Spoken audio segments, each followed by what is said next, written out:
Bienvenido a un nuevo episodio de Español Casi Perfecto. Me llamo Natalia y soy la presentadora de este podcast para mujeres americanas que quieren aprender el español de Chile para entender mejor a sus familias chilenas y adaptarse a la vida en Chile. Y en el episodio de hoy, la profesora Paloma García del podcast Sí Comprendo y yo hablamos largo y tendido sobre las consecuencias en la actualidad que han tenido las dictaduras militares, tanto en Chile como en España. Y por si no lo sabes, España tuvo una dictadura militar encabezada por el general Francisco Franco que duró casi 40 años y excepto por su duración fue bastante similar a la que tuvimos acá en Chile con Pinochet. Y no solo eso, ya que además ambas transiciones políticas tuvieron características muy similares. En este episodio solo encontrarás la primera parte de la entrevista, así que si quieres escucharla completa, en la descripción de este episodio te dejo el enlace al podcast de Paloma para que termines de escucharla. Además, si te quedas hasta el final de la entrevista, podrás llevarte un regalo totalmente gratis. Ahora sí que sí, seguimos. Pero bueno, ¿y cómo sigue el tema entonces allí en Chile de la Constitución? Ahora que pues se ha rechazado, ¿cómo está el panorama en las calles? Mira, lo que pasa es que, en las calles los primeros días hubo algunas protestas estudiantiles porque, por supuesto, por la desconfianza que tiene el ciudadano común con respecto a las instituciones políticas, se pensaba que no se iba a hacer nada con respecto a la nueva constitución. Porque lo que se acordó era que si no se aprobaba esta constitución, nos íbamos a quedar con la constitución del 80. Más allá de que durante las campañas se hicieran como ciertos pactos, bueno, los famosos pactos políticos, de que iba a llegarse a ciertos acuerdos, que se iban a modificar cosas, pero en lo real no hay nada que garantice que eso tenga que pasar. Entonces estamos ahora en este momento un poco a la voluntad política de los partidos que están en el Congreso.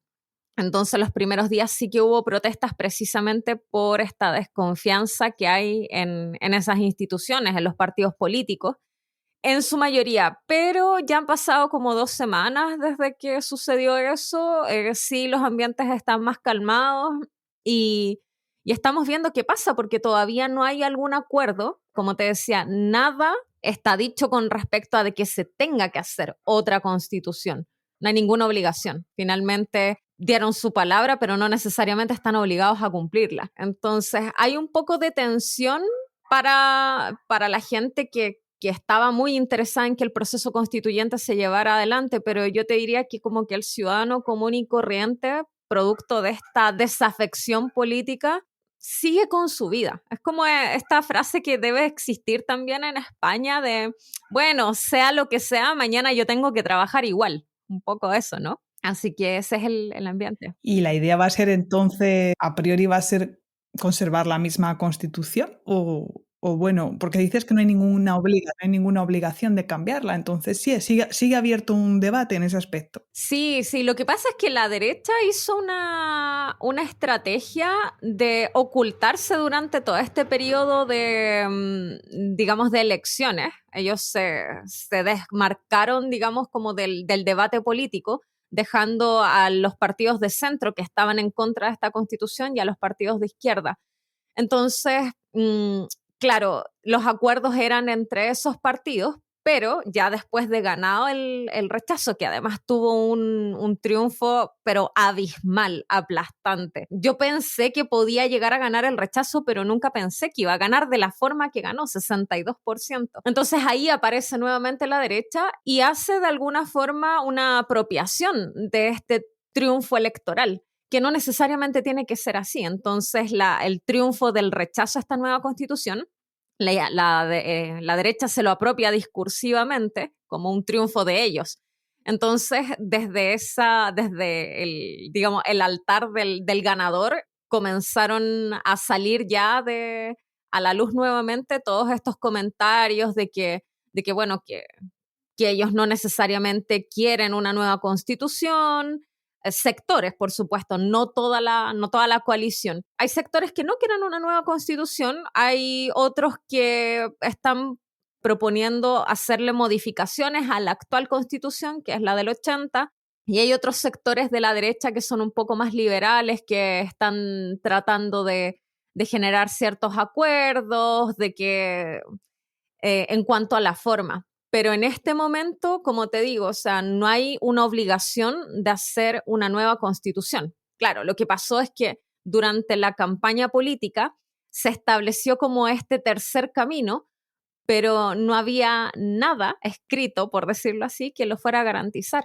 Entonces ahora las opciones son, una de las opciones es que nos quedemos con la Constitución del 80, otra es que se modifique esa Constitución, otra es que se haga otro plebiscito donde la ciudadanía pueda votar nuevamente por las personas que podrían conformar esta nueva convención para redactar esta Constitución, pero no necesariamente tiene que ser así.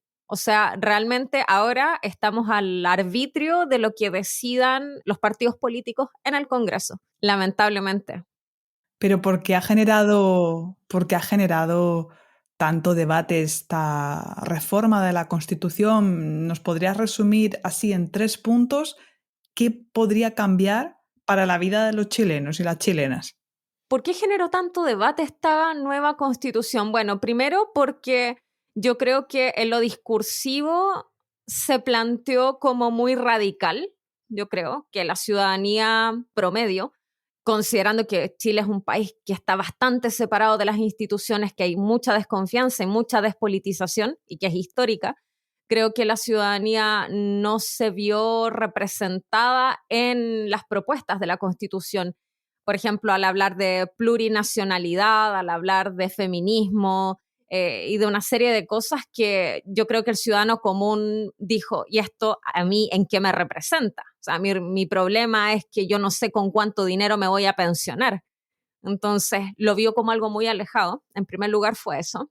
En segundo lugar, me parece que el tema de que todo este punto de la participación política, la Convención Constitucional fue un órgano realmente disruptivo en cuanto a la participación ciudadana. En Chile, digamos, el argumento de la dictadura siempre fue que todo este caos y este desorden provocado por la izquierda y todo lo demás era precisamente producto de la participación. Y desde ahí que llegan los militares asépticos, o sea, que no están involucrados en la política, y se plantea este discurso de que la participación es sinónimo de caos.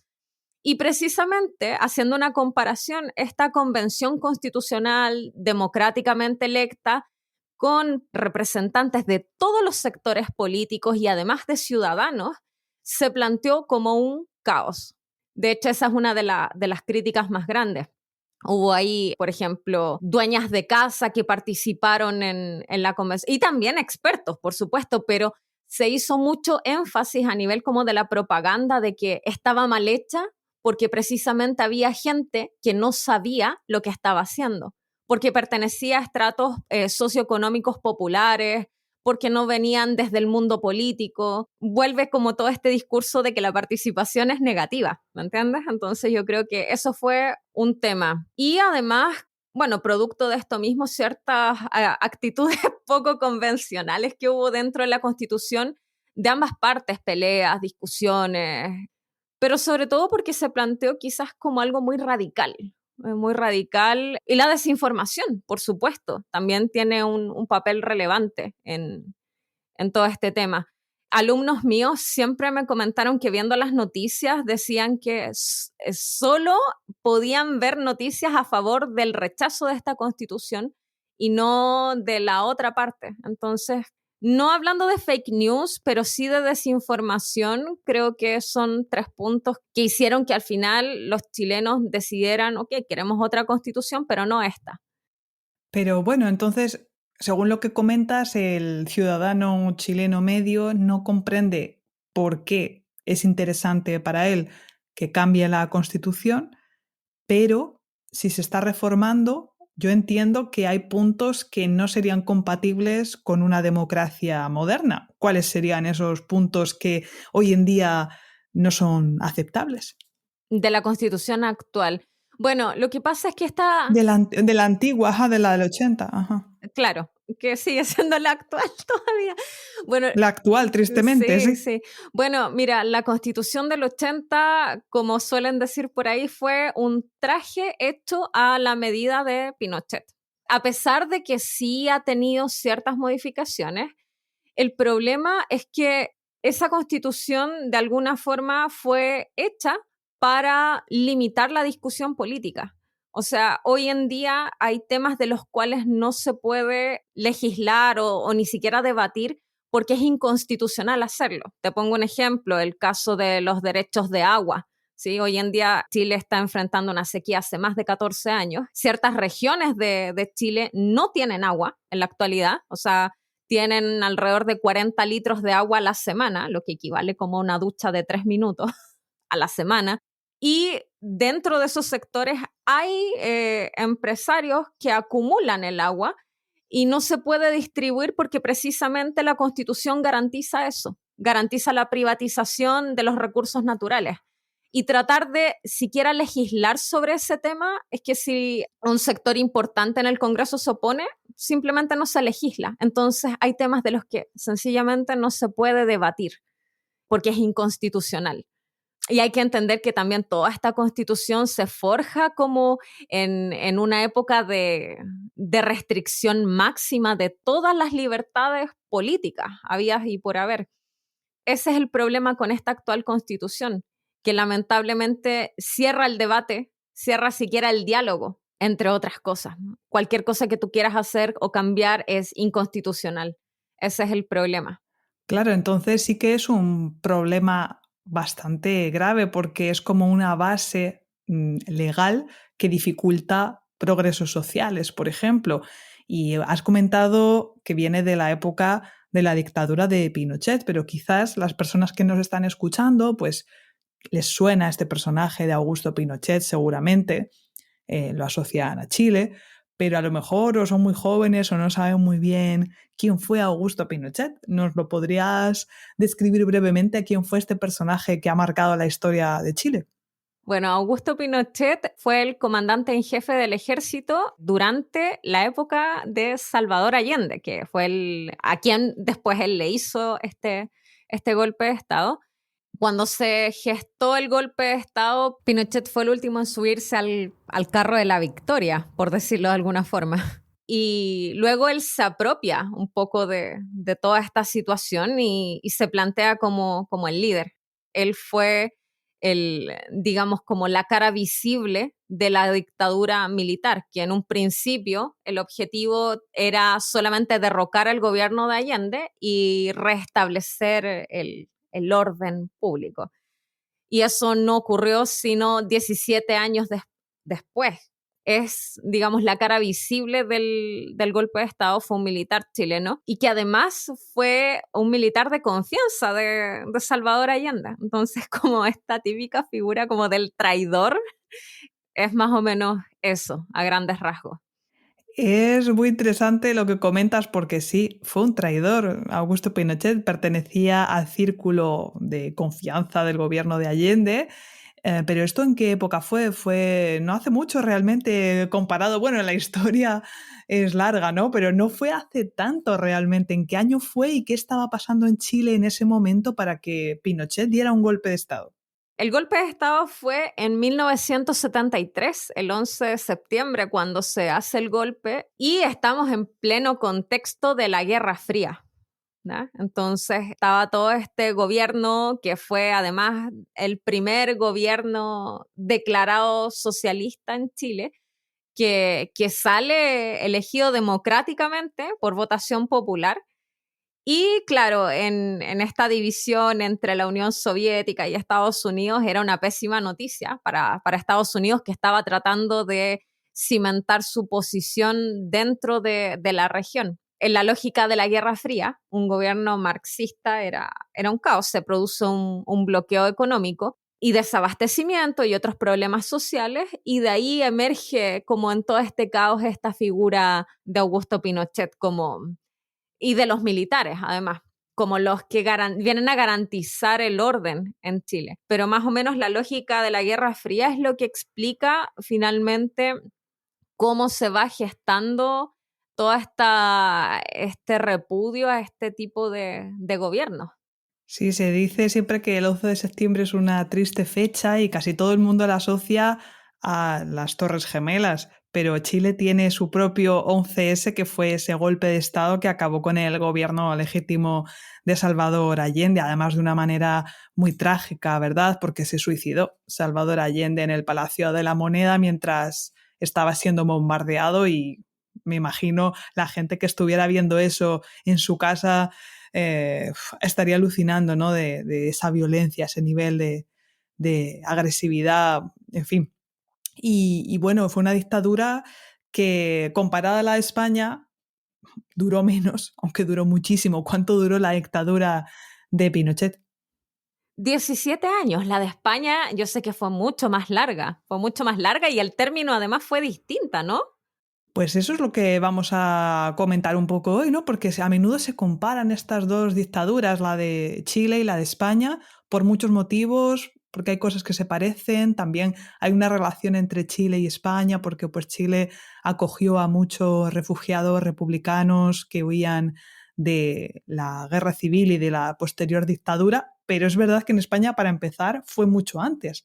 Para quien no se sitúe, la Guerra Civil Española empezó en el 1936, termina en el 39, 3 años después, y después, al ganar Franco, el general Francisco Franco instala una dictadura que duró casi, pues sí, casi 40 años, en total 36 años.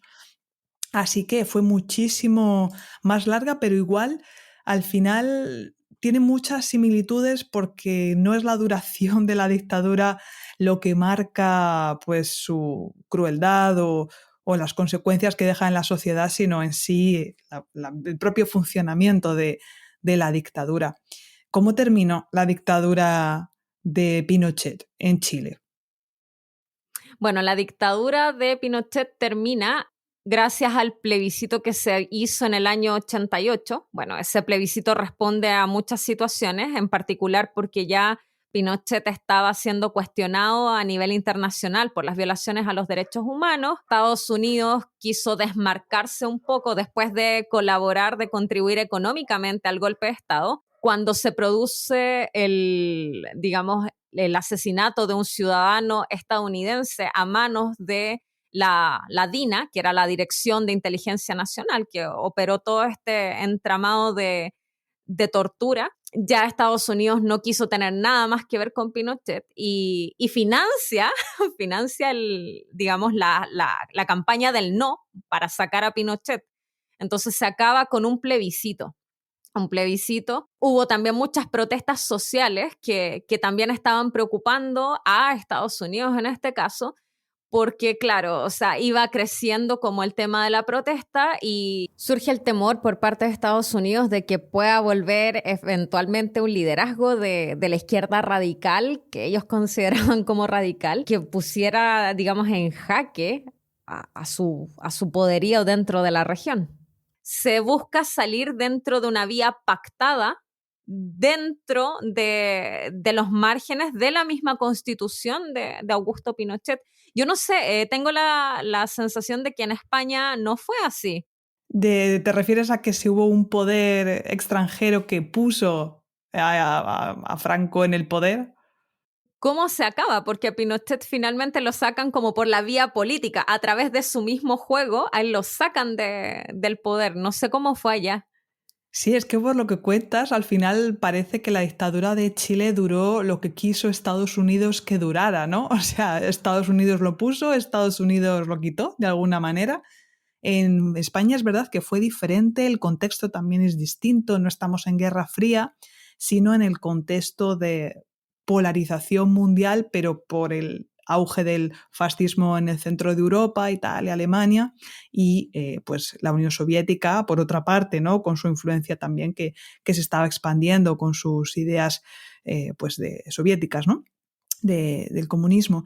Y entonces, claro, pues lo que pasa es que España es un escenario para ensayar la Segunda Guerra Mundial y aunque hay muchos países que se declaran neutrales, como por ejemplo Francia, al final una forma de intervenir es no intervenir, curiosamente, porque había dos bandos en la Guerra Civil Española, el bando nacional, que era el bando de Franco, y el bando republicano, que era pues el del gobierno legítimo de la Segunda República, que al final era una coalición de partidos de izquierda. Había tanto socialistas como comunistas, anarquistas, había ahí un frente popular.